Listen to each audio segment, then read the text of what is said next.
거만한 백만장자는 사고로 인해 하반신 마비가 된 후 자신의 삶에 대한 통제력을 잃었다. 그러다 한 소박한 소녀를 만나 그녀가 자신을 치료할 수 있도록 집을 제공했다. 그날 밤 그는 발이 움직이는 것을 느끼고 자신이 상상했던 것보다 훨씬 더 큰 일에 연루되어 있음을 깨달았다. 서울 강남의 고층 빌딩 꼭대기에서 정재훈은 도시를 내려다보았다. 그의 기업 새벽그룹의 로고가 박힌 건물들이 서울 곳곳에 흩어져 있었다. 그는 50대의 나이에도 불구하고 여전히 권력의 중심에서 모든 것을 움직이는 존재였다. 차가운 눈빛으로 그는 매일 수십억 원의 거래를 결정했고 그의 말 한마디에 주식시장이 출렁였다. 사람들은 그를 철혈 회장이라 불렀다. 이익이 되지 않는 사람에게는 시간조차 허비하지 않는 냉철함 때문이었다. 회장님, 양평 재개발 계약서가 준비되었습니다. 비서가 조심스럽게 문서 더미를 건넸다. 정재훈은 고개도 돌리지 않고 서류에 서명했다. 양평동의 오래된 마을을 밀어버리고 초고층 주상복합 단지를 세우는 프로젝트였다. 이 프로젝트 하나만으로도 수천억의 이익이 예상되었다. 주민들 이주는 그가 무심히 물었다. 일부 반대가 있지만 대부분 협상이 진행 중입니다. 기한 내에 모두 처리될 겁니다. 정재훈은 만족스럽게 고개를 끄덕였다. 진행하게. 그날 저녁 그는 사업 파트너들과의 중요한 만찬을 위해 서울교외의 골프장으로 향했다. 비가 내리기 시작했지만 그의 차량은 속도를 줄이지 않았다. 정재훈은 뒷좌석에서 노트북을 열고 다음 인수 계획을 검토하고 있었다.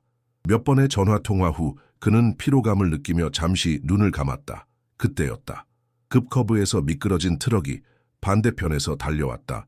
정재훈의 운전기사가 핸들을 급히 꺾었고 차는 가드레일을 들이받았다. 정재훈은 강한 충격과 함께 의식을 잃었다. 다음 순간 그가 기억하는 것은 병원의 천장 조명이었다. 온몸이 무겁게 느껴졌고 다리에서는 아무 감각도 느껴지지 않았다. 회장님, 정신이 드십니까? 주치의가 조심스럽게 물었다. 내 다리, 왜 움직이지 않지? 정재훈이 힘겹게 물었다. 의사는 심각한 표정으로 설명했다. 척추에 심각한 손상이 있었습니다. 수술은 성공적이었지만 하반신 마비 상태입니다. 그 말에 정재훈의 세계가 무너져 내렸다. 한순간에 그는 휠체어에 의존해야 하는 사람이 되었다. 한국 최고의 재벌 중 하나였던 그가 이제는 혼자서 화장실도 갈 수 없는 신세가 된 것이다. 첫 몇 주간 그는 분노와 절망 사이를 오갔다. 이사회에서는 벌써 그의 은퇴를 논의하기 시작했고 주가는 급락했다. 정재훈은 최고의 재활 전문가들을 불러들였지만 어떤 의사도 그에게 완전한 회복을 약속하지 못했다. 회장님, 현실을 받아들이셔야 합니다. 주치의가 말했다. 지금의 의학으로는 한계가 있습니다. 그러나 정재훈은 항복을 모르는 사람이었다. 그는 세계 최고의 의료시설을 찾아다녔다. 미국, 독일, 스위스, 가능한 모든 치료법을 시도했지만 결과는 매번 실망스러웠다. 수억 원의 비용을 들인 실험적 치료도 그의 다리에 생명을 불어넣지 못했다. 몇 년이 지나자 정재훈은 서울 외곽의 자신의 대저택에 은둔하기 시작했다. 휠체어에 앉아 창밖을 바라보는 것이 그의 일상이 되었다. 그는 회사 경영에서 물러나지 않았지만 화상회의와 보고서를 통해서만 사업을 관리했다. 실패에 익숙하지 않았던 그에게 이런 생활은 천천히 그의 영혼을 갉아먹고 있었다. 회장님, 식사 시간입니다. 간병인이 조심스럽게 알렸다. 정재훈은 미간을 찌푸렸다. 필요 없어. 나가봐. 그는 점점 더 예민해지고 화를 내기 쉬워졌다. 한때 그를 둘러싸던 사람들은 하나둘 멀어졌고 이제는 고용된 직원들만이 그의 곁을 지켰다. 어느 날 정재훈의 오랜 비서 이민수가 조심스럽게 다가왔다. 회장님, 흥미로운 소식이 있습니다. 정재훈은 피곤한 눈으로 그를 바라보았다. 무슨 소식? 경기도 양평에 특별한 아이가 있다고 합니다. 사람들이 말하길 그 아이는 손만 대도 병을 고칠 수 있다고 합니다. 정재훈은 코웃음을 쳤다. 미신이군. 그런 말도 안 되는 소리를 믿나? 물론 저도 의심스럽습니다만 이민수는 조심스럽게 말을 이었다. 몇몇 사례가 꽤 설득력이 있어 보입니다. 말기암 환자가 완전히 회복했다는 이야기도 있고 정재훈은 창밖을 바라보았다. 그는 과학자였고 이성적인 사람이었다. 하지만 지난 몇 년간 그가 시도한 모든 과학적 방법이 실패했다. 어쩌면 이제는 비과학적인 방법을 시도해 볼 때인지도 모른다는 생각이 들었다. 그 아이에 대해 더 알아보게. 그가 마침내 말했다. 다음 날 이민수는 더 많은 정보를 가지고 돌아왔다. 그 아이는 12살 소녀 김하늘이었고 양평의 작은 마을에 살고 있었다. 우연히도 그 마을은 정재훈이 추진했던 재개발 지역 근처였다. 그 아이를 여기로 데려오게 정재훈이 명령했다. 이민수는 머뭇거렸다. 회장님, 그게 아이가 원하는 사람에게만 도움을 준다고 합니다. 그리고 돈을 받지 않는다고 하더군요. 정재훈은 비웃었다. 모두가 돈에 약하지. 충분한 금액을 제시하면 되겠지. 그러나 이민수의 표정은 여전히 확신이 없어 보였다. 회장님께서 직접 가보시는 게 어떨까 싶습니다. 정재훈은 깊은 한숨을 내쉬었다. 3년 만에 처음으로 그는 자신의 은신처를 떠나 사람들 앞에 나타날 생각을 하고 있었다. 그것도 어떤 아이를 만나기 위해서. 다음 날 아침 정재훈의 검은색 리무진이 양평의 작은 마을로 향했다. 차창 밖으로 보이는 풍경은 서울의 번화가와는 완전히 달랐다. 그가 재개발 계획을 세웠던 지역 근처였지만 한 번도 직접 방문한 적은 없었다.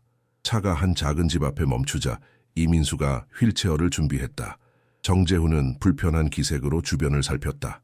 소박한 주택들과 좁은 골목길이 그를 방했다. 그는 평생 최고급 시설에서만 살아왔기에 이런 환경이 불편하게 느껴졌다. 문이 열리고 나이 지긋한 여성이 나왔다. 하늘이를 찾아오셨나요? 정재훈은 고개를 끄덕였다. 여성은 그를 알아보는 듯했지만 아무 말도 하지 않고 안으로 안내했다. 그 집 안에서 정재훈은 생애 가장 특별한 만남을 하게 될 것이라는 사실을 아직 알지 못했다. 그리고 이 만남이 그의 인생을 완전히 바꿔놓을 것이라는 사실도. 정재훈은 낮고 오래된 집의 거실에 앉아 있었다. 주변은 소박했지만 깨끗했고 벽에는 아이의 그림들이 걸려 있었다. 그는 불편한 기색을 감추지 못하며 주변을 둘러보았다. 하늘이는 곧 올 거예요. 노년의 여성이 말했다. 학교에서 돌아오는 길이에요. 정재훈은 무뚝뚝하게 고개를 끄덕였다. 당신은 그 아이의 할머니인가요? 아니요, 그냥 이웃일 뿐이에요. 하늘이는 고아예요. 마을 사람들이 돌아가며 돌봐주고 있어요. 정재훈은 놀랐지만 표정을 감췄다. 그때 현관문이 열리는 소리가 들렸고 작은 소녀가 들어왔다. 김하늘은 12살이었지만 더 어려 보였다. 단정한 교복 차림에 긴 머리를 따내린 소녀는 조용히 들어와 정재훈을 바라보았다. 안녕하세요. 그녀가 공손하게 인사했다. 정재훈은 이 작은 소녀가 정말로 기적을 행할 수 있는지 의심스러웠다. 하지만 그녀의 눈에는 나이에 맞지 않는 깊이가 있었다. 내가 누군지 알고 있니? 정재훈이 물었다. 하늘은 고개를 끄덕였다. 새벽그룹의 정재훈 회장님이시죠? 오실 거라고 생각했어요. 그 말에 정재훈은 눈썹을 치켜 올렸다. 그래? 어떻게 알았지? 꿈에서 봤어요. 하늘이 단순하게 대답했다. 이웃 여성이 조용히 나가며 둘을 남겨두었다. 정재훈은 하늘을 주의 깊게 관찰했다. 그는 평생 사람들의 의도를 간파하는 데 능했고 사기꾼을 한눈에 알아볼 수 있었다. 하지만 이 소녀에게서는 속임수의 기색이 보이지 않았다. 사람들이 말하길 네가 병을 고칠 수 있다고 하더구나. 그가 직접적으로 말했다. 하늘은 미소 지었다. 모든 병을 고칠 수 있는 건 아니에요. 그리고 항상 성공하는 것도 아니고요. 그저 도울 수 있을 때가 있어요. 내 상태도 고칠 수 있니? 정재훈이 의심스러운 눈으로 물었다. 하늘은 진지하게 그를 바라보았다. 회장님의 다리요? 시간이 걸리겠지만 가능할 거예요. 정재훈은 마음속으로 비웃었지만 그것을 표현하진 않았다. 어쨌든 그는 마지막 희망이라도 붙잡고 싶었다. 얼마면 되지? 그가 단도직입적으로 물었다. 하늘의 표정이 슬퍼졌다. 돈은 받지 않아요. 모두가 뭔가를 원하지. 말해봐, 네가 원하는 것이 뭐니? 하늘은 잠시 침묵했다가 창밖을 바라보았다. 저기 보이는 저 언덕 너머에 예전에 마을이 하나 있었어요. 새벽 마을이라고. 정재훈은 눈을 좁혔다. 그는 그 이름을 알고 있었다. 3년 전 그의 회사가 인수해 철거한 오래된 마을이었다. 양평 재개발 프로젝트의 일부였다. 그래서 그가 차갑게 물었다. 그 마을에 살던 사람들이 지금은 전국 각지로 흩어져 있어요. 집을 잃고 공동체를 잃고 많은 사람들이 고통받고 있어요. 정재훈은 인내심을 잃기 시작했다. 그게 나와 무슨 상관이지? 하늘은 그를 똑바로 쳐다보았다. 회장님께서 그 마을을 다시 세워주시면 저는 회장님의 다리를 고쳐드릴게요. 정재훈은 웃음을 터뜨렸다. 농담하는 거야? 그 땅은 이미 개발 중이고 수천억 가치의 프로젝트야. 네가 무슨 말을 하는지 알기나 해? 하늘은 침착하게 대답했다. 네, 알아요. 하지만 그게 제 조건이에요. 정재훈은 분노를 억누르며 휠체어를 돌려 나가려 했다. 이 소녀는 그저 어리석은 아이일 뿐이라고 생각했다. 하지만 문 앞에 이르자 그는 멈추었다. 내가 그런 말도 안 되는 제안을 받아들일 거라고 생각하니? 그가 돌아보며 물었다. 하늘은 미소 지었다. 지금은 아니에요. 하지만 곧 그러실 거예요. 제 도움이 필요하시면 언제든 다시 오세요. 정재훈은 코웃음을 치며 나갔다. 차 안에서 그는 이민수에게 화를 냈다. 4시간만 낭비했군. 그저 어리석은 아이일 뿐이야. 이민수는 조심스럽게 대답했다. 회장님, 그래도 많은 사람들이 그 아이에 대해 이야기하고 있습니다. 분명 뭔가 있을 겁니다. 미신과 소문뿐이야. 당장 서울로 돌아가자. 그날 밤 정재훈은 평소보다 더 심한 악몽에 시달렸다. 꿈에서 그는 걷고 있었다. 맨발로 풀밭을 걷는 느낌이 너무나 생생했다. 그리고 어디선가 아이들의 웃음소리가 들려왔다. 꿈에서 깨어난 그는 식은땀을 흘리며 자신의 다리를 바라보았다. 여전히 움직일 수 없었다. 다음 날 그는 예정된 이사회를 취소하고 혼자 있기를 원했다. 그는 창가에 휠체어를 놓고 서울의 스카이라인을 바라보았다. 그가 일으킨 제국이 그 앞에 펼쳐져 있었지만 그것이 그에게 어떤 위안도 주지 못했다. 정재훈은 하늘의 말을 떠올렸다. 새벽마을, 그 프로젝트는 그가 직접 추진했던 것이 아니었다. 그저 서류에 서명했을 뿐 세부 사항은 부하 직원들이 처리했다. 그는 그곳에 살던 사람들의 얼굴을 한 번도 본 적이 없었다. 이민수, 그가 비서를 불렀다. 네, 회장님. 새벽마을 재개발 프로젝트 파일을 가져오게. 이민수는 놀란 표정이었지만 곧 고개를 끄덕이고 나갔다. 1시간 후 정재훈은 두꺼운 서류 더미를 검토하고 있었다. 그곳에는 철거 전 주민들의 명단, 보상 내역, 그리고 새로운 개발 계획이 담겨 있었다. 이 사람들은 지금 어디에 있지? 정재훈이 물었다. 이민수는 머뭇거렸다. 대부분은 보상금을 받고 다른 지역으로 이주했습니다. 일부는 인근 임대주택으로 갔고요. 모두가 보상을 받았나? 공식적으로는 그렇습니다만 이민수가 망설였다. 말해봐. 일부 주민들은 보상에게 불만을 표했고 몇몇은 법적 소송을 제기했습니다. 하지만 모두 기각되었고요. 정재훈은 깊은 한숨을 내쉬었다. 그는 사업을 하면서 이런 갈등은 불가피하다고 여겨왔다. 발전을 위해서는 희생이 따르는 법이었다. 그러나 지금 그 자신이 무력한 상태가 되어보니 다른 사람들의 무력감도 어렴풋이 이해할 수 있었다. 그날 밤 그는 또 다른 꿈을 꾸었다. 이번에는 새벽 마을의 모습이었다. 그는 자신이 철거한 마을을 걷고 있었다. 사람들이 그를 바라보았지만 증오나 분노가 아닌 슬픔의 눈빛이었다. 그리고 그 가운데 하늘이 서 있었다. 일주일이 지났다. 정재훈은 계속해서 악몽에 시달렸고 낮에는 집중하기 어려웠다. 그는 의사들을 다시 불러 검사를 받았지만 아무런 변화도 없었다. 그러나 그의 마음속에서는 무언가가 변하고 있었다. 마침내 그는 결정을 내렸다. 이민수, 다시 양평으로 가자. 이민수는 놀랐지만 곧 차를 준비했다.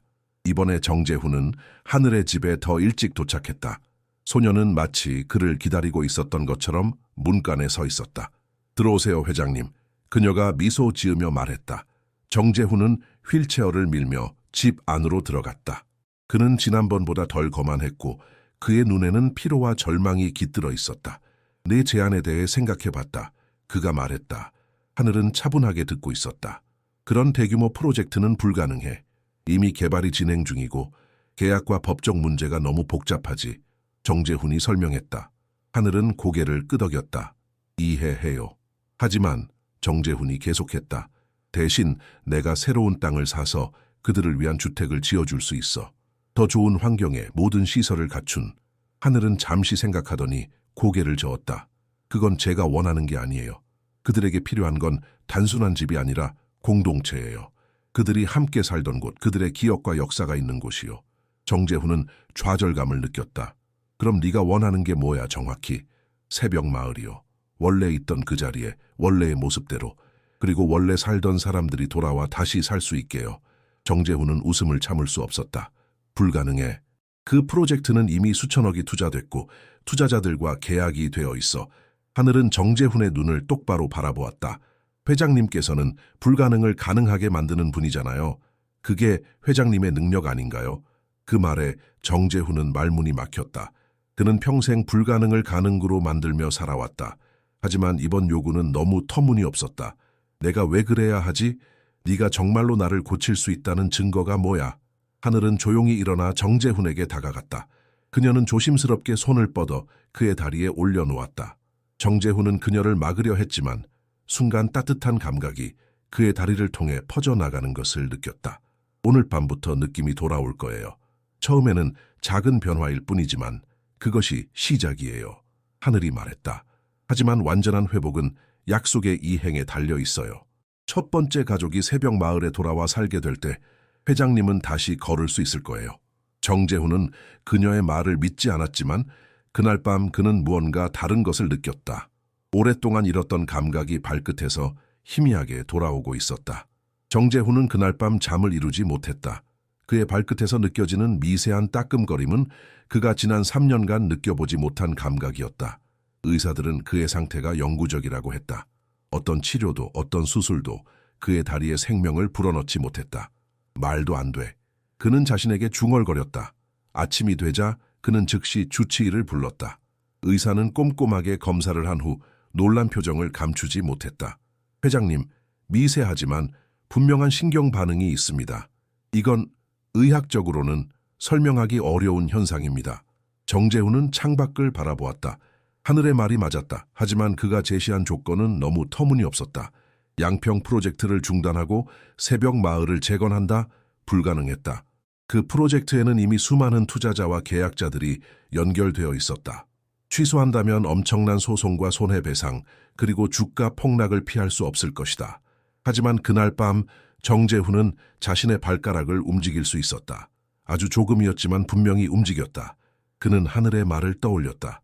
첫 번째 가족이 새벽 마을에 돌아와 살게 될 때 회장님은 다시 걸을 수 있을 거예요. 정재훈은 결단을 내렸다. 다음 날 아침 그는 긴급 이사회를 소집했다. 양평 프로젝트를 중단하겠습니다. 그가 발표했다. 이사들은 충격에 빠졌다. 수년간 준비해온 프로젝트였고 이미 수천억 원이 투입된 상태였다. 회장님, 그건 불가능합니다. 부회장 이동혁이 반발했다. 투자자들이 가만히 있지 않을 겁니다. 주가는 폭락할 것이고 회사는 막대한 손실을 입게 될 겁니다. 정재훈은 차분하게 대답했다. 내가 책임지겠습니다. 개인 자산으로 손실을 충당하겠습니다. 하지만 이유가 무엇입니까? 갑자기 왜 이런 결정을... 재무이사가 물었다. 정재훈은 창밖을 바라보았다. 그는 이사들에게 실제 이유를 말할 수 없었다. 12살 소녀의 기적적인 능력과 그녀의 요구를 이야기한다면 그들은 그가 미쳤다고 생각할 것이다. 개인적인 이유입니다. 그 땅에는 특별한 가치가 있습니다. 이사회는 혼란에 빠졌지만 정재훈의 결심은 확고했다. 회의가 끝난 후 그는 이민수를 불렀다. 새벽 마을 주민들의 현재 위치를 모두 찾아내게. 한 명도 빠짐없이. 이민수는 놀랐지만 고개를 끄덕였다.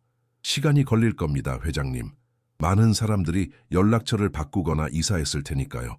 필요한 인력과 자원을 모두 동원하게. 최우선 과제다. 다음 날 정재훈은 양평 프로젝트 중단을 공식 발표했다. 뉴스는 금융가를 강타했다. 새벽그룹의 주가는 하루 만에 15% 폭락했고 투자자들은 분노했다. 언론은 정재훈이 정신적 문제를 겪고 있다는 추측성 기사를 쏟아냈다. 회장님, 법무팀에서 투자자들의 소송 준비가 시작되었다고 합니다. 이민수가 보고했다. 정재훈은 고개를 끄덕였다. 예상된 일이야. 개인 변호사를 불러 내 재산의 일부를 새로운 재단으로 이전하는 절차를 시작하겠어. 재단이요? 새벽마을 재건재단. 그곳에 살던 사람들을 위한 주택과 시설을 만들 거야. 이민수는 놀랐지만 더 이상 질문하지 않았다. 그는 3년 동안 휠체어에 갇혀 살던 정재훈이 갑자기 활력을 되찾은 것을 보고 있었다. 무슨 일이 있었든 그것은 좋은 변화처럼 보였다. 정재훈은 양평으로 다시 향했다. 이번에는 하늘을 만나기 위해서가 아니라 새벽 마을터를 직접 보기 위해서였다. 그곳에는 이미 공사가 시작되어 있었다. 거대한 중장비들이 땅을 파헤치고 있었고 기초 공사가 진행 중이었다. 모든 공사를 중단시켜 그가 현장 책임자에게 지시했다. 책임자는 당황했지만 정재훈의 명령에 따를 수밖에 없었다. 정재훈은 휠체어를 밀며 공사장을 둘러보았다. 이곳이 한때 사람들의 삶이 있던 마을이었다. 그는 처음으로 자신이 무엇을 파괴했는지 직접 보고 있었다. 돌아오는 길에 그는 하늘의 집에 들렀다. 소녀는 마당에서 꽃을 가꾸고 있었다. 진행 상황을 보고하러 왔어. 정재훈이 말했다. 하늘은 미소 지었다. 알고 있어요. 감사합니다, 회장님. 아직 시작에 불과해. 이게 얼마나 복잡한 일인지 너는 모를 거야. 하늘은 정재훈 앞으로 다가와 그의 다리를 만졌다. 느낌이 더 돌아왔죠? 정재훈은 놀랐다. 그는 아무에게도 말하지 않았지만 지난 며칠간 그의 다리 감각은 점점 더 뚜렷해지고 있었다. 어떻게 알았지? 보여요. 하늘이 간단히 대답했다. 회장님의 에너지가 달라졌어요. 흐름이 회복되고 있어요. 정재훈은 고개를 저었다. 나는 과학자야. 이런 신비주의적인 것들을 믿지 않아. 그럼 어떻게 설명하실 건가요? 하늘이 물었다. 의사들이 불가능하다고 한 일이 일어나고 있는걸요. 정재훈은 대답하지 않았다. 그는 자신도 설명할 수 없는 일이 벌어지고 있다는 것을 알았다. 새벽 마을 사람들을 찾고 있어. 그가 화제를 바꿨다. 그들이 원래 살던 곳에 다시 집을 지어주겠어. 하늘은 진지하게 고개를 끄덕였다. 쉽지 않을 거예요.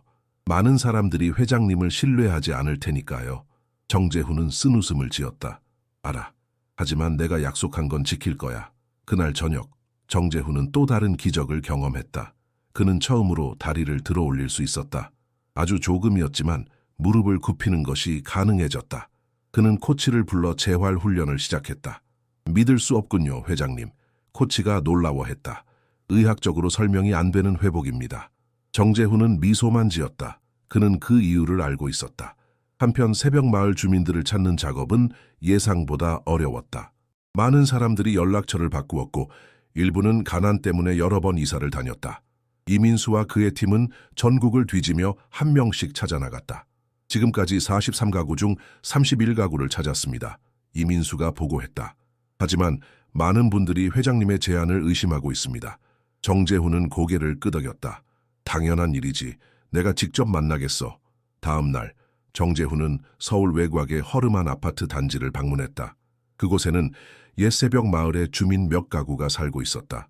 그들은 정재훈을 보자 놀라움과 분노를 감추지 못했다. 당신 때문에 우리가 얼마나 고통받았는지 알기나 합니까? 한 노인이 분노에 찬 목소리로 물었다. 정재훈은 고개를 숙였다. 제가 잘못했습니다. 그래서 지금 바로잡으려고 합니다. 이제 와서요? 벌써 3년이 지났습니다. 우리 공동체는 파괴되었고 많은 사람들이 고향을 잃고 고통받았어요. 다른 주민이 말했다. 알고 있습니다. 하지만 지금이라도 원래 살던 곳으로 돌아갈 기회를 드리고 싶습니다. 새 집을 지어드리겠습니다. 원래의 마을처럼, 아니 더 좋게요. 주민들은 의심스러운 눈으로 그를 바라보았다. 왜 갑자기 이러는 거죠? 무슨 꿍꿍이가 있는 겁니까? 정재훈은 하늘에 대해 말할 수 없었다. 그 대신 그는 진심을 담아 말했다. 제가 많은 것을 깨달았습니다. 제가 한 일들이 잘못되었다는 것을요. 몇몇 주민들은 코웃음을 쳤지만 일부는 그의 진심을 느낀 듯했다. 특히 그가 휠체어에 앉아있는 모습은 과거에 오만했던 재벌과는 달랐다. 저희에게 시간을 주세요. 가족들과 상의해봐야 합니다. 한 중년 남성이 말했다. 정재훈은 고개를 끄덕였다. 물론입니다. 그리고 믿음의 표시로 제가 계약서를 준비했습니다. 법적 구속력이 있는 문서입니다. 그는 이민수에게 서류 가방을 건네받았다. 그 안에는 새벽 마을 재건에 관한 상세한 계약서가 들어있었다. 토지 소유권, 건축 계획, 그리고 주민들에게 영구 거주권을 보장하는 내용이었다. 이것은 제 약속입니다. 법적으로 구속력이 있으며 위반할 경우 모든 배상 책임을 집니다. 주민들은 놀란 표정으로 계약서를 살펴보았다. 그들 중 누구도 정재훈이 이렇게까지 할 것이라고 예상하지 못했다. 그날 밤 정재훈은 휠체어에서 일어서려는 시도를 했다. 다리는 여전히 약했지만 이제 그는 잠시 동안 서 있을 수 있었다. 그는 하늘의 말이 진실임을 확신했다. 그리고 그녀의 조건을 완전히 이행할 때까지 그는 쉬지 않을 것이다. 이민수, 그가 불렀다. 내일은 더 많은 주민들을 만나러 가자. 그리고 건축가들을 불러 새벽 마을의 재건을 시작할 시간이다. 양평의 공사 현장은 이제 완전히 다른 모습이었다. 고급 아파트 단지를 짓기 위해 세워졌던 크레인과 굴착기들이 사라지고 이제는 작은 마을을 재건하기 위한 장비들이 들어서 있었다. 정재훈은 휠체어를 타고 현장을 둘러보았다. 그의 옆에는 국내 최고의 건축가 중 한 명인 김태현이 서 있었다. 이곳은 마을 광장이 될 겁니다. 김태현이 설계도를 가리키며 설명했다. 그리고 이쪽으로는 주택들이 배치됩니다. 원래 마을 구조를 최대한 유지하면서도 현대적인 편의시설을 갖추도록 했습니다. 정재훈은 고개를 끄덕였다. 주민들의 의견은 모두 반영됐나? 네, 회장님. 각 가정마다 개별적으로 미팅을 가졌고 그들의 요구사항을 최대한 수용했습니다. 특히 공동체 공간에 대한 그들의 아이디어는 정말 훌륭했습니다. 정재훈은 만족스럽게 미소 지었다. 지난 몇 주간 그는 모든 새벽 마을 주민들을 만나기 위해 노력했다. 처음에는 의심과 적대감으로 가득했던 주민들도 점차 그의 진정성을 느끼기 시작했다. 지금까지 43가구 중 38가구가 돌아오기로 동의했다. 첫 번째 집은 언제 완공되나요? 정재훈이 물었다. 김태현은 일정표를 확인했다. 최선을 다하고 있습니다만 기초공사부터 다시 시작해야 해서 최소 3개월은 걸릴 것 같습니다. 정재훈은 인내심 있게 고개를 끄덕였다. 그의 다리 상태는 계속해서 호전되고 있었다. 이제 그는 짧은 거리를 지팡이의 도움을 받아 걸을 수 있었다. 의사들은 이 회복이 의학적으로 설명할 수 없는 기적이라고 했다. 서두르지 말고 제대로 지어주게. 이 사람들은 이미 충분히 고통받았어. 김태현은 고개를 숙였다. 네, 회장님, 최고 품질로 보장합니다. 그날 오후 정재훈은 하늘의 집을 방문했다. 소녀는 그의 방문을 기다리고 있는 듯했다. 많이 좋아지셨네요. 하늘이 정재훈의 걸음걸이를 보며 미소 지었다. 정재훈은 지팡이에 기대어 섰다. 네 덕분이지. 아직도 믿기지 않아. 믿음이 치유의 일부예요. 하늘이 대답했다. 회장님의 몸뿐만 아니라 마음도 치유되고 있어요. 정재훈은 소파에 앉았다. 새벽 마을 재건은 잘 진행되고 있어. 첫 번째 집은 3개월 후에 완공될 예정이야. 하늘은 기쁨에 찬 표정으로 고개를 끄덕였다. 정말 훌륭해요. 회장님께서 약속을 지키고 계시니 기쁩니다. 정재훈은 그녀를 유심히 바라보았다. 12살 소녀라고 하기에는 너무 현명했고 그녀의 눈에는 어린아이에게서 볼 수 없는 깊이가 있었다. 네가 어떻게 이런 능력을 갖게 됐는지 알고 싶어. 정재훈이 물었다. 하늘은 잠시 침묵했다. 저도 정확히 모르겠어요. 어릴 때부터 그냥 있었어요. 누군가 아픈 것을 보면 제 손이 저절로 움직이는 것 같았어요. 부모님은 어디 계시니? 하늘의 표정이 어두워졌다. 기억나지 않아요. 제가 아주 어렸을 때 돌아가셨어요. 정재훈은 더 이상 묻지 않았다. 그는 하늘이 불편해하는 것을 느꼈다. 나는 곧 걸을 수 있을 것 같아. 그가 화제를 바꿨다.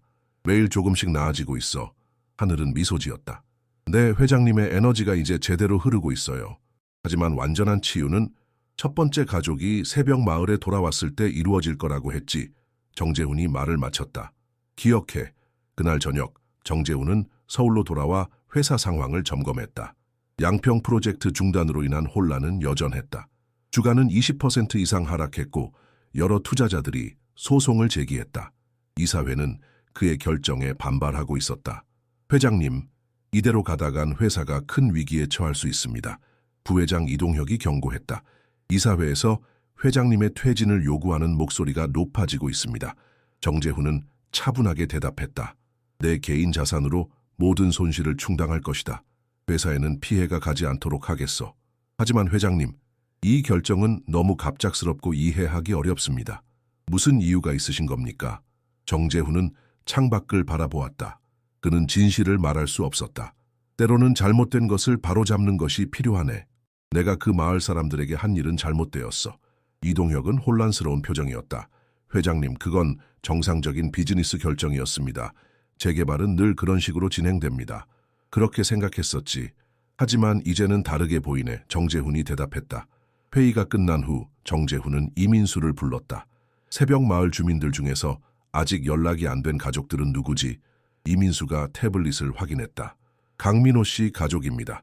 그들은 재개발 당시 가장 강하게 반대했던 가족 중 하나였습니다. 모든 연락처가 끊겼고 마지막으로 알려진 주소지에도 살고 있지 않습니다. 정재훈은 고개를 끄덕였다. 계속 찾아보게. 그들도 꼭 찾아야 해. 그날 밤 정재훈은 또 다른 악몽에 시달렸다. 꿈에서 그는 어두운 숲속을 걷고 있었다. 앞에는 한 가족이 등을 돌린 채 서 있었다. 그가 다가가려 할수록 그들은 더 멀어져 갔다. 그리고 숲속에서 하늘의 목소리가 들려왔다. 그들을 찾으세요. 모든 것이 연결되어 있습니다. 정재훈은 식은땀을 흘리며 깨어났다. 그는 침대에서 일어나 앉았다. 이제 그는 도움 없이도 앉을 수 있었다. 그는 창가로 휠체어를 밀고 가서 서울의 밤하늘을 바라보았다. 강민호, 그는 중얼거렸다. 당신과 당신의 가족을 꼭 찾아내겠습니다. 다음 날 정재훈은 더 많은 인력을 동원해 강민호 가족을 찾기 시작했다. 그는 이민수에게 모든 자원을 동원하라고 지시했다. 한편 새벽 마을의 재건은 계속되었다. 기초공사가 시작되었고 첫 번째 집의 골조가 서서히 형태를 갖추기 시작했다. 정재훈은 매주 현장을 방문했다. 그의 걸음걸이는 점점 더 안정되어 갔다. 회장님, 이제 거의 정상적으로 걸으시네요. 현장 감독이 놀라며 말했다. 정재훈은 미소 지었다. 아직 완전하진 않아. 하지만 곧 그렇게 될 거야. 그러나 모든 것이 순조롭게만 진행된 것은 아니었다. 어느 날 밤 정재훈은 이민수로부터 긴급한 전화를 받았다. 회장님, 공사 현장에 화재가 발생했습니다. 정재훈은 즉시 차를 타고 양평으로 향했다. 도착했을 때 그는 첫 번째 집의 골조가 완전히 불타버린 것을 보았다. 소방관들이 남은 불을 끄고 있었다. 어떻게 된 일이지? 그가 현장 책임자에게 물었다. 방화로 추정됩니다, 회장님. 현장 주변에서 인화성 물질 용기가 발견되었습니다. 정재훈은 충격을 받았다. 누가 이런 짓을 했을까? 그는 주변의 주민들을 살펴보았다. 일부는 슬픈 표정이었지만 몇몇은 무관심해 보였다. 조사를 철저히 하게 그가 지시했다. 그리고 즉시 재건을 시작하세요. 시간을 더 들이더라도 반드시 이 집들을 지을 겁니다. 그날 밤 정재훈은 하늘에게 이 사건에 대해 이야기했다. 누군가 방해하려 하고 있어 그가 말했다. 하지만 누구일까? 하늘은 생각에 잠긴 표정이었다. 재건을 원치 않는 사람들이 있을 거예요. 회장님의 변화를 두려워하는 사람들이요. 정재훈은 고개를 끄덕였다. 내 경쟁자들일 수도 있고 아니면 내부에서 이사회 중 일부가 이 프로젝트를 중단시키려 할 수도 있어. 조심하셔야 해요. 하늘이 걱정스럽게 말했다. 그들은 회장님이 성공하는 것을 원치 않을 거예요. 다음 날 정재훈은 회사로 돌아와 비상이사회를 소집했다. 그는 모든 이사들을 날카롭게 바라보았다. 어젯밤 새벽 마을 공사 현장에 방화 사건이 있었습니다. 그가 선언했다. 이 사건에 관여한 사람이 이 방에 있다면 지금 당장 자백하세요. 그렇지 않으면 제가 직접 찾아낼 것이고 그땐 용서가 없을 겁니다. 이사들은 충격을 받은 듯했다. 아무도 말을 하지 않았다. 이 프로젝트는 제 개인적인 결정입니다. 회사의 자산이 아닌 제 개인 재산으로 진행하고 있습니다.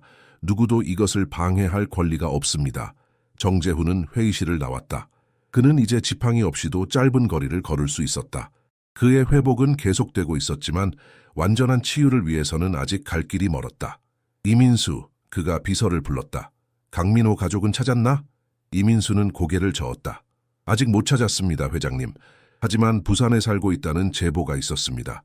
지금 사람들을 보냈습니다. 정재훈은 창밖을 바라보았다. 꼭 찾아야 해. 그들 없이는 새벽 마을이 완성될 수 없어. 부산의 작은 항구 근처 낡은 아파트 단지에서 정재훈은 마침내 강민호의 흔적을 찾았다. 그러나 그가 발견한 것은 강민호 본인이 아닌 그의 형 강민석이었다. 정재훈은 작은 어시장 식당에서 그를 만났다. 동생은 이제 이 세상 사람이 아닙니다. 강민석이 차가운 목소리로 말했다. 새벽 마을에서 쫓겨난 후 그는 모든 것을 잃었습니다. 사업, 집, 그리고 희망까지. 정재훈은 깊은 한숨을 내쉬었다. 정말 유감입니다. 제가 그에게 직접 사과하고 싶었는데 이제 와서요? 강민석의 목소리에는 분노가 가득했다. 당신 같은 사람들은 항상 그래요. 남의 삶을 파괴한 다음 마음이 내킬 때만 미안하다고 말하죠. 정재훈은 고개를 숙였다. 맞습니다. 제가 한 일은 용서받기 어렵습니다. 하지만 지금이라도 바로잡고 싶습니다. 새벽 마을을 다시 짓고 있습니다. 원래 살던 주민들을 위해서요. 강민석은 비웃었다. 그게 뭐가 중요하죠? 이미 너무 많은 것이 파괴되었어요. 당신 가족은 어떻게 되었나요? 민호 씨의 부인과 아이들은요? 강민석의 표정이 어두워졌다. 아내는 스트레스로 병을 얻어 몇 년 전에 세상을 떠났습니다. 아들은 어디 있는지 모릅니다. 쫓겨난 후 가족이 뿔뿔이 흩어졌습니다. 정재훈은 충격을 받았다. 그의 사업 결정이 이렇게 많은 사람들의 삶을 파괴했다는 사실을 이제야 깨닫고 있었다. 아들의 이름이 무엇인가요? 제가 찾아드리겠습니다. 준호입니다. 강준호. 하지만 이제 그만두세요. 우리 가족에게는 당신의 도움이 필요 없습니다. 정재훈은 일어서려다 다리에 힘이 풀려 비틀거렸다. 강민석은 순간 그를 부축하려는 듯했지만 곧 손을 거두었다. 다리가 불편하시군요. 그가 말했다. 인생은 참 아이러니하네요. 정재훈은 쓴 웃음을 지었다. 네, 그렇습니다. 제가 한 일에 대한 대가인지도 모르겠습니다. 서울로 돌아오는 길에 정재훈은 깊은 생각에 잠겼다. 그는 이민수에게 지시했다. 강준호를 찾아야 해. 모든 자원을 동원해서라도. 네, 회장님. 하지만 왜 그 가족에게 그렇게 집착하시는 건가요? 정재훈은 창밖을 바라보았다. 그들이 새벽 마을의 중심이었어. 그리고 뭔가 더 있는 것 같아. 하늘이 나에게 모든 사람을 찾으라고 한 데는 이유가 있을 거야. 다음 날 정재훈은 하늘의 집을 다시 방문했다. 그는 이제 지팡이만으로 꽤 잘 걸을 수 있었다. 강민호 씨가 이미 돌아가셨다는 사실을 알게 되었어. 그가 하늘에게 말했다. 그의 아들 준호를 찾고 있어. 하늘은 슬픈 표정으로 고개를 끄덕였다. 알고 있었어요. 정재훈은 놀랐다. 알고 있었다고? 왜 말해주지 않았지? 회장님이 직접 알아내셔야 했어요. 그게 여정의 일부니까요. 정재훈은 혼란스러웠다. 어떤 여정이지?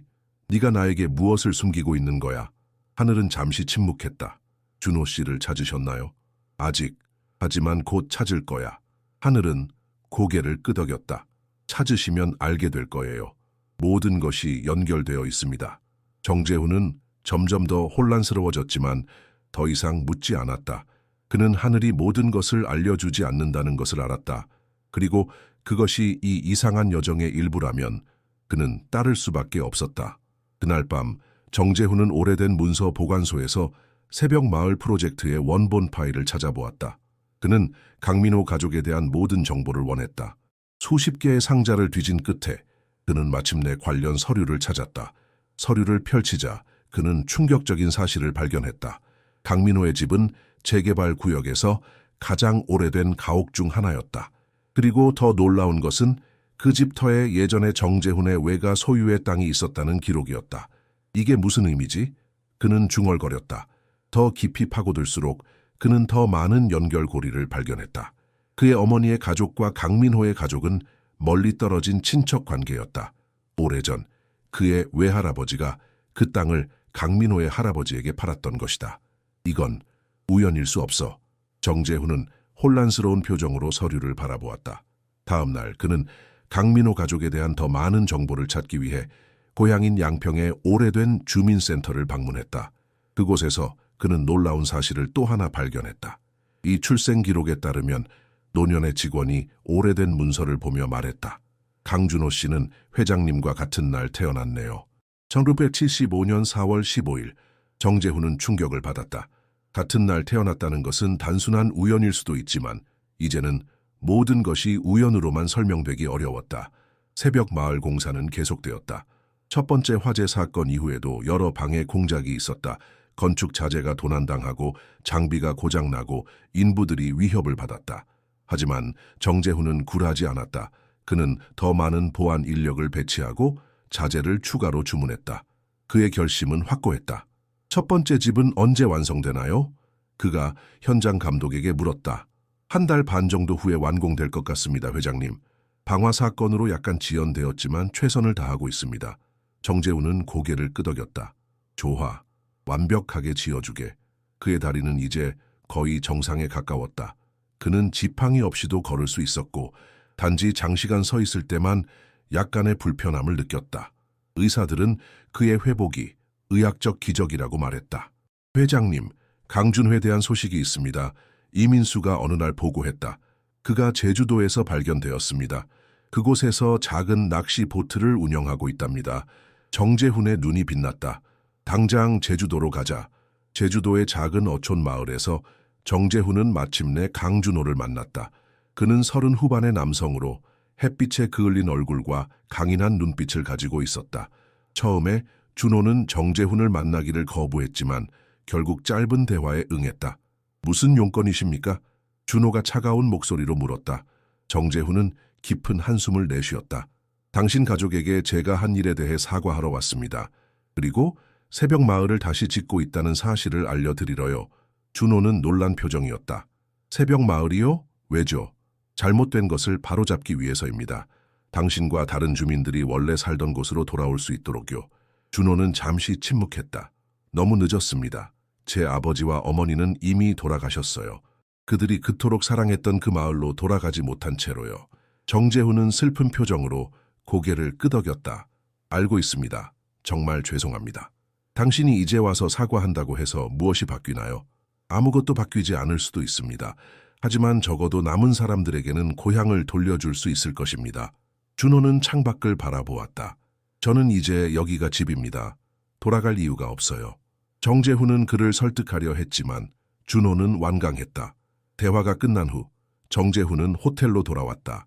그는 깊은 생각에 잠겼다. 왜 하늘은 그에게 준호를 찾으라고 했을까? 그들 사이에 어떤 연결고리가 있는 것일까? 그날 밤 정재훈은 다시 꿈을 꾸었다. 꿈에서 그는 어린 소녀를 보았다. 그녀는 하늘과 닮아 있었지만 다른 사람이었다. 소녀는 그에게 손을 내밀었고 그가 그 손을 잡자 갑자기 새벽 마을의 폐허가 눈앞에 펼쳐졌다. 그리고 그 폐허 속에서 한 가족의 모습이 보였다. 강민호, 그의 아내, 그리고 어린 준호, 그리고 또 다른 아이, 어린 소녀가 있었다. 정재훈은 식은땀을 흘리며 깨어났다. 그는 즉시 이민수에게 전화했다.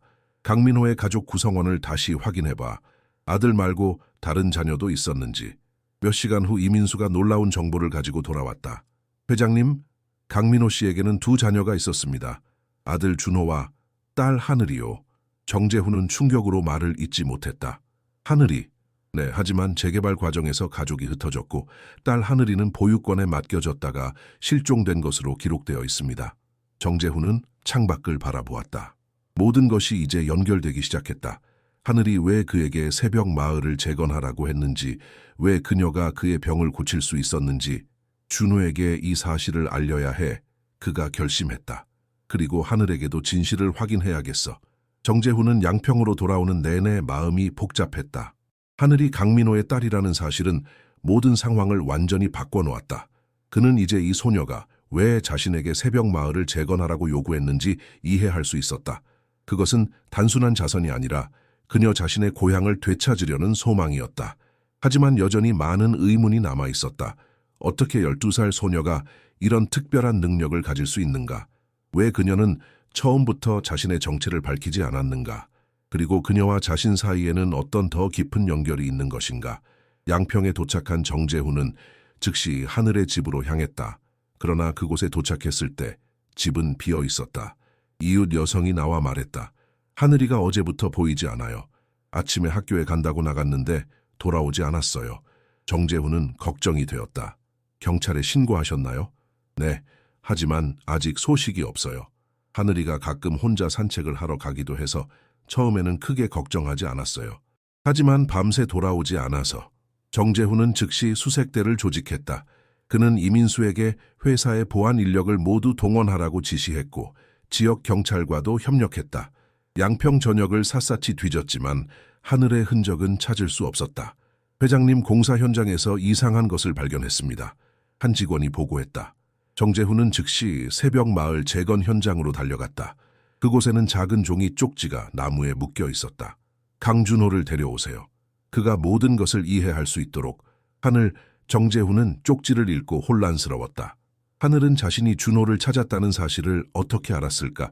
그리고 왜 갑자기 사라진 것일까? 그는 즉시 제주도로 돌아가 강준호를 다시 만났다.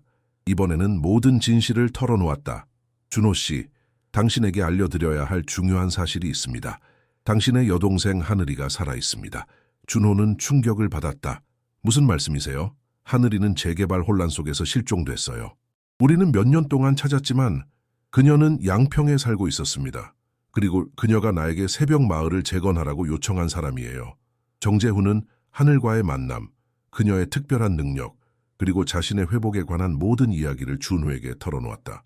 처음에 준호는 믿지 않았지만 정재훈이 보여준 사진과 증거들 앞에서 그의 의심은 점차 사라졌다. 하지만 지금 그녀가 사라졌습니다. 정재훈이 걱정스럽게 말했다. 그리고 그녀는 당신을 찾고 있어요. 준호의 표정이 변했다. 어디로 가야 합니까? 그들은 함께 양평으로 돌아왔다. 준호는 새벽 마을 재건 현장을 보고 깊은 감동을 받았다. 그의 눈에는 눈물이 고였다. 정말로 우리 마을을 다시 짓고 계셨군요. 정재훈은 고개를 끄덕였다. 약속했으니까요. 하지만 지금은 하늘이를 찾는 것이 우선입니다. 그들은 하늘이 남긴 단서를 따라 새벽 마을의 옛 터를 샅샅이 뒤졌다. 준호는 어린 시절 기억을 더듬어 그들이 살았던 집의 정확한 위치를 찾아냈다. 그곳에는 아직 공사가 시작되지 않았고 폐허만 남아 있었다. 여기였어요. 우리 집이. 준호가 감정에 북받쳐 말했다. 그때 정재훈은 폐허 속에서 무언가 반짝이는 것을 발견했다. 그것은 작은 금속 상자였다. 그는 조심스럽게 상자를 열었고 그 안에는 오래된 사진 한 장과 편지가 들어 있었다. 사진에는 어린 준호와 하늘 그리고 그들의 부모가 함께 찍힌 모습이 담겨 있었다. 준호는 사진을 보고 눈물을 흘렸다. 이건 하늘이가 태어났을 때 찍은 가족 사진이에요. 어떻게 이게 여기에? 정재훈은 편지를 펼쳤다. 그것은 하늘의 글씨체였다. 오빠에게 그리고 정재훈 회장님께 저는 잠시 동안 떠나야 합니다. 제 능력이 점점 약해지고 있어요. 매번 누군가를 치유할 때마다 제 생명력의 일부가 소모됩니다. 회장님을 치유하는 과정에서 많은 에너지를 사용했고 이제 휴식이 필요해요. 하지만 걱정하지 마세요. 저는 곧 돌아올 거예요. 그때까지 새벽 마을을 완성해 주세요. 우리 가족의 집을 가장 먼저요. 그곳이 제가 태어난 곳이니까요. 그리고 회장님, 당신도 이제 치유의 능력을 가지고 있다는 것을 알게 될 거예요. 제가 당신에게 그것을 전했어요. 사용 방법은 스스로 깨달으실 거예요. 하늘 드림. 정재훈은 편지를 읽고 충격을 받았다. 그가 치유의 능력을 가지고 있다고? 어떻게 그런 일이 가능한가에 무슨 뜻이지? 준호가 물었다. 정재훈은 고개를 저었다. 모르겠어. 하지만 하늘이가 원하는 대로 해보자. 여기에 집을 지어야 해. 그들은 즉시 강민호 가족의 집 재건을 최우선 과제로 삼았다. 정재훈은 다른 모든 일을 제쳐두고 이 프로젝트에 집중했다. 그는 준호와 함께 집의 설계를 논의했고 그들의 기억을 토대로 최대한 원래 모습과 비슷하게 재현하려 했다. 작업은 밤낮으로 진행되었다. 정재훈은 현장을 떠나지 않고 직접 감독했다. 그의 다리는 이제 거의 완전히 회복되었지만 여전히 그는 완전한 치유를 위해 하늘의 귀환을 기다리고 있었다. 어느 날 밤 정재훈은 공사장 근처 임시 사무실에서 혼자 일하고 있었다. 갑자기 그는 창밖에서 이상한 빛을 발견했다. 그는 밖으로 나가 그 빛을 따라갔다. 빛은 그를 숲속 작은 연못으로 이끌었다. 연못께 도착한 정재훈은 그곳에서 하늘을 발견했다. 소녀는 물 위에 떠 있는 듯했고 그녀의 주변은 부드러운 빛으로 감싸여 있었다. 정재훈이 다가가자 하늘은 눈을 떴다. 회장님, 오셨군요. 하늘아, 대체 어디 있었던 거야? 모두가 걱정했어. 하늘은 미소 지었다. 제 에너지를 회복하고 있었어요. 이제 괜찮아요. 정재훈은 그녀에게 다가갔다. 네 편지, 내가 치유의 능력을 가지고 있다는 게 무슨 뜻이지? 하늘은 고개를 끄덕였다. 회장님을 치유하면서 제 능력의 일부를 전달했어요. 이제 당신도 다른 사람들을 도울 수 있어요. 하지만 어떻게?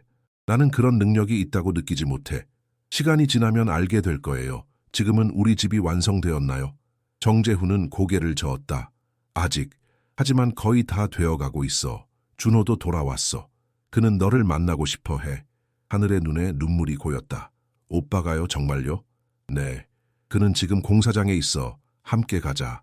하늘은 고개를 저었다. 아직은 안 돼요. 집이 완성되면 그때 갈게요. 그때까지 제 존재를 비밀로 해주세요. 정재훈은 혼란스러웠지만 하늘의 요청을 존중했다. 알았어. 하지만 조금만 더 기다려. 곧 완성될 거야. 하늘은 미소 지었다. 알아요. 그리고 회장님, 곧 모든 것이 밝혀질 거예요. 우리가 어떻게 연결되어 있는지. 정재훈은 더 묻고 싶었지만 갑자기 하늘 주변의 빛이 강해지더니 그녀는 사라졌다. 그는 혼자 연못께 남겨졌다. 다음 날 정재훈은 준호에게 하늘에 대해 말하지 않기로 결심했다. 대신 그는 모든 에너지를 집을 완성하는 데 쏟았다. 건축가들과 건설 인부들은 그의 갑작스러운 열정에 놀랐지만 그의 지시에 따라 일했다. 마침내 3주 후 강민호 가족의 집이 완성되었다. 그것은 새벽 마을에서 가장 먼저 완성된 집이었다. 정재훈과 준호는 함께 완성된 집 앞에 섰다. 어떻게 생각해? 정재훈이 물었다. 준호의 눈에는 눈물이 고였다. 마치 시간이 거꾸로 간 것 같아요. 정말 우리 집이에요. 그들은 함께 집 안으로 들어갔다. 내부는 준호의 기억을 토대로 가능한 한 원래 모습과 비슷하게 꾸며졌다. 거실에는 강민호 가족의 사진이 걸려 있었고 하늘의 어린 시절 방도 그대로 재현되어 있었다. 오늘 밤부터 여기서 지내도 됩니다. 정재훈이 말했다. 당신이 새벽 마을의 첫 번째 주민이 될 거예요. 준호는 감격에 겨워 정재훈의 손을 잡았다. 정말 감사합니다. 처음에는 당신을 증오했지만 이제는 이해합니다. 사람은 변할 수 있다는 것을요. 그날 밤 준호는 자신의 집으로 돌아갔다. 정재훈은 마을 입구에서 그를 바라보았다. 첫 번째 가족이 새벽 마을로 돌아온 것이다. 하늘의 약속에 따르면 이제 그는 완전히 치유되어야 했다. 그는 자신의 다리를 내려다보았다. 이미 그는 거의 정상적으로 걸을 수 있었지만 여전히 약간의 불편함이 있었다. 하지만 갑자기 그는 전신에 따뜻한 기운이 퍼지는 것을 느꼈다. 그의 다리에 남아있던 마지막 통증과 약함이 사라지고 완전한 힘이 돌아오는 것을 느꼈다. 불가능해. 그는 중얼거렸다. 그는 실험 삼아 달리기를 시작했다. 3년 만에 처음으로 그는 자유롭게 달릴 수 있었다. 그는 웃음을 터뜨렸다. 하늘의 약속은 지켜진 것이다. 그날 밤 정재훈은 하늘을 찾아 연못으로 돌아갔다. 그러나 그녀는 그곳에 없었다. 대신 그는 작은 상자를 발견했다. 그 안에는 또 다른 편지가 들어있었다. 회장님께 약속대로 당신은 이제 완전히 치유되었습니다. 그리고 저와의 약속도 지키셨군요. 감사합니다. 이제 저는 잠시 동안 떠나야 합니다. 하지만 걱정하지 마세요. 저는 반드시 돌아올 거예요. 그때까지 당신에게 전달된 선물을 잘 사용하세요. 누군가를 치유하려면 진심으로 그 사람의 고통을 느끼고 당신의 손으로 그들을 만지면 됩니다. 하지만 주의하세요. 매번 치유할 때마다 당신의 생명력 일부가 소모됩니다. 우리가 어떻게 연결되어 있는지 알고 싶으시다면 새벽 마을의 옛 우물을 찾아보세요. 그곳에 모든 답이 있습니다. 하늘 드림. 정재훈은 편지를 읽고 고개를 저었다. 그는 여전히 많은 의문을 가지고 있었지만 하늘의 지시를 따르기로 했다. 다음 날 그는 준호와 함께 새벽 마을의 옛 우물을 찾아 나섰다. 새벽이 밝아오는 이른 아침, 정재훈과 강준호는 오래된 마을 지도를 들고 옛 우물의 위치를 찾아 헤매고 있었다. 개발 과정에서 우물은 파묻혔고 정확한 위치를 찾는 것은 쉽지 않았다. 여기쯤이었던 것 같아요. 준호가 잡초가 무성한 지역을 가리키며 말했다. 어린 시절에 자주 놀던 곳이에요. 정재훈은 고개를 끄덕이고 작업자들을 불렀다. 이 지역을 파보세요. 조심스럽게. 작업자들이 조심스럽게 땅을 파기 시작했고 몇 시간 후 마침내 돌로 만들어진 옛 우물의 흔적이 드러났다. 우물은 거의 완전히 메워져 있었지만 상부 구조는 여전히 온전했다. 발견했습니다. 한 작업자가 외쳤다. 정재훈과 준호는 즉시 우물로 달려갔다. 작업자들이 상부의 잔해를 조심스럽게 치우자 옛 우물의 형태가 드러났다. 우물 테두리에는 희미한 글자가 새겨져 있었다. 이건 준호가 글자를 읽으려 애쓰며 말했다. 우리 가문의 문장이에요. 이 우물은 원래 우리 조상들이 만든 거였어요. 정재훈은 우물을 자세히 살펴보았다. 테두리의 다른 쪽에는 또 다른 문양이 새겨져 있었다. 그는 그 문양을 알아보고 충격을 받았다. 이건 내 외가의 가문 문장이야. 그가 놀라움을 감추지 못하며 말했다. 준호도 놀란 표정이었다. 어떻게 그럴 수가? 더 자세히 살펴보니 우물 안쪽에 작은 금속 상자가 묻혀 있었다. 작업자들이 조심스럽게 상자를 꺼내자 정재훈은 그것을 열었다. 안에는 오래된 문서와 사진 그리고 일기장이 들어있었다. 문서를 펼쳐보니 그것은 100년도 더 된 토지 계약서였다. 계약서에 따르면 정재훈의 증조 할아버지와 준호의 증조 할아버지는 형제였다. 그들은 이 땅을 공동으로 소유했으나 일제 강점기 시절 가문이 분열되며 서로 다른 길을 가게 되었다. 우리는 친척이었던 거야? 정재훈이 놀라움을 금치 못하며 말했다. 준호는 문서를 자세히 살펴보았다. 이에 따르면 당신의 증조 할아버지는 서울로 떠나 사업가가 되었고 제 증조 할아버지는 이곳에 남아 농사를 지었군요. 정재훈은 이제 모든 것이 이해되기 시작했다. 그가 무의식적으로 이 땅을 개발하려 했던 이유, 그리고 하늘이 그에게 특별한 능력을 줄 수 있었던 이유까지 상자 안에는 또 다른 편지가 있었다. 봉투에는 정재훈에게 라고 적혀 있었다. 그는 떨리는 손으로 편지를 열었다. 정재훈 회장님께 이제 모든 것을 알게 되셨나요? 우리는 멀리 떨어진 친척입니다. 같은 피가 흐르고 있죠. 그래서 제가 당신을 치유할 수 있었고 당신에게 그 능력을 전할 수 있었습니다. 하지만 제가 당신에게 말하지 않은 것이 있어요. 저는 실제로 12살이 아닙니다. 제 영혼은 훨씬 오래되었죠. 저는 이 가문을 지키는 수호신입니다. 세대를 거쳐 다른 모습으로 나타나지만 항상 같은 영혼이죠. 당신이 새벽 마을을 파괴했을 때 우리 가문의 균형이 깨졌습니다. 저는 그 균형을 되찾기 위해 나타났어요. 그리고 당신도 그 과정의 일부였습니다. 이제 제 역할은 끝났습니다. 새벽 마을이 다시 살아나고 가문이 재결합했으니까요. 당신에게 전달된 치유의 능력은 우리 가문의 유산입니다. 그것을 현명하게 사용하세요. 언젠가 우리는 다시 만날 겁니다. 다른 모습으로, 다른 시간에. 영원한 친구, 하늘 드림. 정재훈은 편지를 읽고 깊은 충격에 빠졌다. 하늘은 단순한 소녀가 아니었다. 그녀는 무언가 훨씬 더 신비로운 존재였다. 무슨 내용이에요? 준호가 물었다. 정재훈은 준호에게 편지를 건넸다. 준호는 편지를 읽고 놀라움에 입을 다물지 못했다. 이게 무슨 뜻이죠? 하늘이는 나도 정확히 이해하지 못해. 정재훈이 대답했다. 하지만 우리 가문이 오래전에 하나였고 지금 다시 연결되었다는 것은 분명해. 그날 저녁 그들은 새벽 마을의 첫 번째 집에서 함께 식사를 했다. 두 사람은 발견한 가족 역사에 대해 이야기를 나누었다. 정재훈은 자신이 이제 치유의 능력을 가지게 되었다는 사실을 준호에게 고백했다. 믿기 어렵지만 준호가 말했다. 하늘이 어렸을 때도 항상 특별했어요. 다친 동물들을 치료하고 병든 식물들을 살려내고 우리는 그저 그녀가 자연과 특별한 교감이 있다고 생각했죠. 정재훈은 고개를 끄덕였다. 이제 나도 그런 능력이 있어. 하지만 어떻게 사용해야 할지 사람들을 도우세요. 준호가 간단히 대답했다. 그게 하늘이가 원하는 것 아닐까요? 다음 날 정재훈은 서울로 돌아왔다. 그는 이제 완전히 회복되었고 어떤 불편함도 느끼지 않았다. 회사에서는 그의 갑작스러운 회복에 모두가 놀랐다. 회장님, 정말 기적 같습니다. 이사들이 놀라움을 감추지 못했다. 정재훈은 미소만 지었다.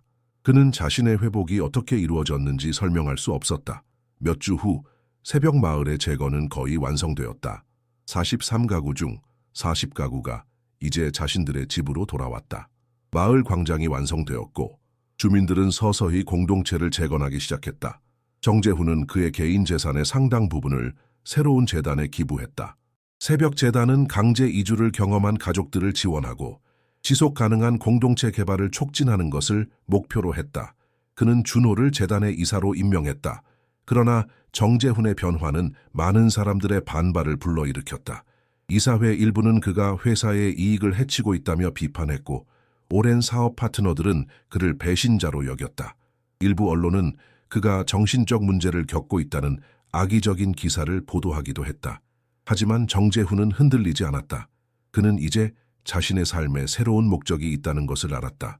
하늘이 그에게 준 선물을 사용하여 그는 조용히 사람들을 돕기 시작했다.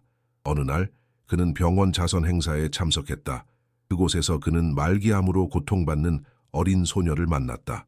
소녀의 이름은 미나였고 의사들은 그녀에게 희망이 없다고 했다. 정재훈은 소녀의 병실을 찾아갔다.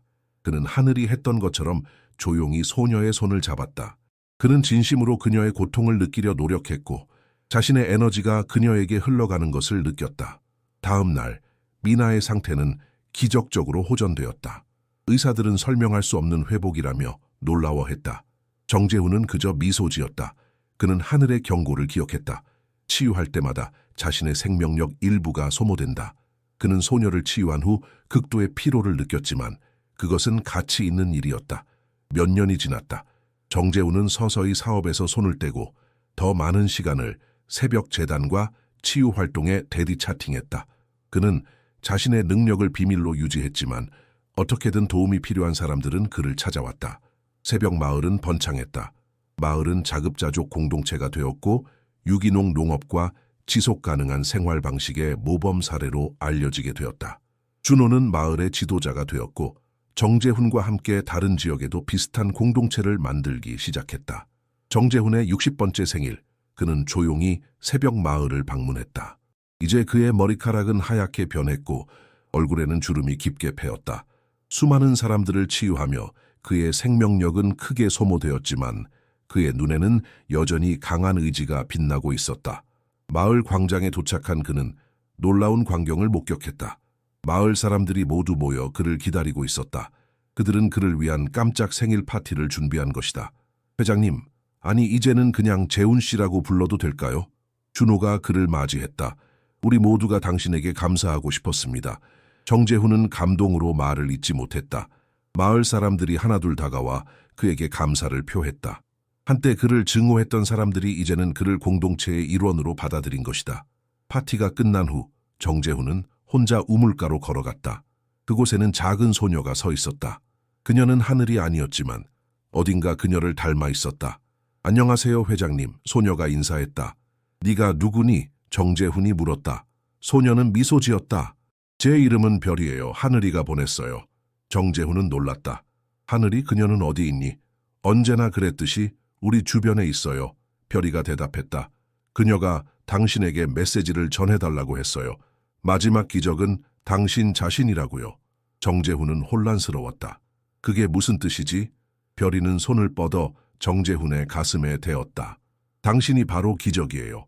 한 사람이 얼마나 많은 생명을 구할 수 있는지, 얼마나 많은 삶을 변화시킬 수 있는지 보여주셨으니까요. 하늘이는 혼자서는 결코 이룰 수 없었을 일을 당신을 통해 이루었어요. 정재훈의 눈에 눈물이 고였다. 그는 이제 이해했다. 하늘은 그를 도구로 사용한 것이 아니라 그에게 기회를 준 것이었다. 스스로를 변화시키고 그 변화를 통해 다른 이들의 삶도 변화시킬 기회를 그녀에게 전해줘. 정재훈이 말했다. 고맙다고. 내 인생을 바꿔줘서. 별이는 미소 지었다. 그녀는 알고 있어요. 소녀는 몸을 돌려 우물 쪽으로 걸어갔다. 정재훈이 그녀를 따라가려 했지만 순간 눈부신 빛이 번쩍이더니 소녀는 사라졌다. 정재훈은 우물 가장자리에 앉아 하늘을 바라보았다. 별들이 밝게 빛나고 있었다. 그는 자신의 인생이 어떻게 바뀌었는지 생각했다. 한때 냉혹한 사업가였던 그가 이제는 치유자가 되었다. 돈과 권력을 쫓던 그가 이제는 사람들의 행복을 위해 일하고 있었다. 그는 주머니에서 작은 사진을 꺼냈다.